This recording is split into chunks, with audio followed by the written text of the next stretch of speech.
আপনি দেখেন এদেশের জামাত ইসলামের মতো এত বড় একটা দল যারা বলেন যে তারা দিন কায়েম করার জন্য রাজনীতি করেন। সো এখন আমি আসলে প্রত্যক্ষ বা অপ্রত্যক্ষ ভাবে কিন্তু জামাত ইসলাম বলে যে ওনারা রাষ্ট্রে গিয়ে দিন কায়েম করবেন এবং ওনাদেরকে ভোট দিলে এটা হালাল অথবা জান্নাতের বিষয় এরকম কেউ কেউ বলে। তবে জামাত ইসলামের মূল যে ওনাদের যে সংবিধান এটা কি আমি আসলে জানি না, আমি কখনো পড়িনি। বাট ভিন্ন ভিন্ন বিক্ষুব্ধ জামাত ইসলাম কেউ করে তার বক্তব্যের উপরে ভিত্তি করে কোন একটা গোষ্ঠীকে আমি দোষারোপ করতে পারি না বা সুনামও করতে পারি না অত বেশি। সবগুলো বিষয় বাদ দিলাম। কিন্তু আপনাকে বুঝতে হবে জামাতে ইসলামের মতো একটা দল রাজনীতিতে এত অ্যাক্টিভ থাকার পরে ইসলামের নামে, চরমোনাই পীর সাহেব রাজনীতিতে এত অ্যাক্টিভ থাকার পরেও, তারপর হচ্ছে ওদিকে হেফাজতে ইসলাম রাজনীতিতে এত অ্যাক্টিভ থাকার পরেও বাংলাদেশে স্কুল টিচাররা, কলেজের টিচাররা স্পর্ধা করে বোরখা বা হিজাবকে বা পর্দাকে ছোট করার। কেমন? এবং বাংলাদেশে এই যে নর্থ সাউথে একটা ছেলে সে কোরআনুল কারীমকে অবমাননা করেছে, সে এই সাহসটা পায় কেন? কারণ বাংলাদেশে ধর্ম অবমাননার কোন চূড়ান্ত শাস্তির কোন আইন আছে বলে আমি জানি না। যেহেতু আমি জানি না তাই আমি বলতেছি না যে নাই।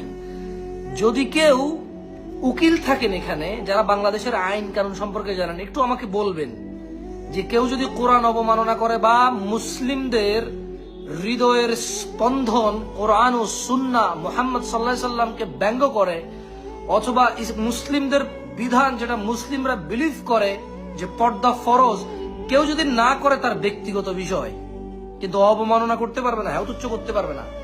এই বিষয়ে 90% মুসলমানের দেশে, আমি জানি না কত ভাগ মুসলমান, বাট আমাদের দেশে আমরা সবাই বলি 90% মুসলমান। অ্যাকচুয়াল কোরআন ও হাদিস যাদেরকে মুসলিম বলে, ওই মুসলিম কত পার্সেন্ট এটা আসলে ক্যালকুলেশন কারণ নাই।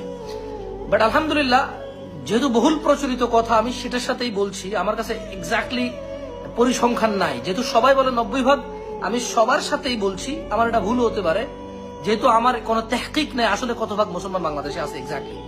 তবে আমরা বাংলাদেশে মুসলিম যদি পরিসংখ্যান করে তাহলে অন্যান্য ধর্মীয় লোক খুবই খুবই সামান্য, খুবই সামান্য। কেমন? আমরাই ব্যাপক আলহামদুলিল্লাহ। তারপরেও তাহলে কেউ যদি কোরআনকে আঘাত করে এই দেশের 80-90% মানুষের হৃদয়ে আঘাত লাগবে। কেউ যদি পর্দাকে আঘাত করে এই দেশের 80-90% মানুষের মনে আঘাত লাগবে।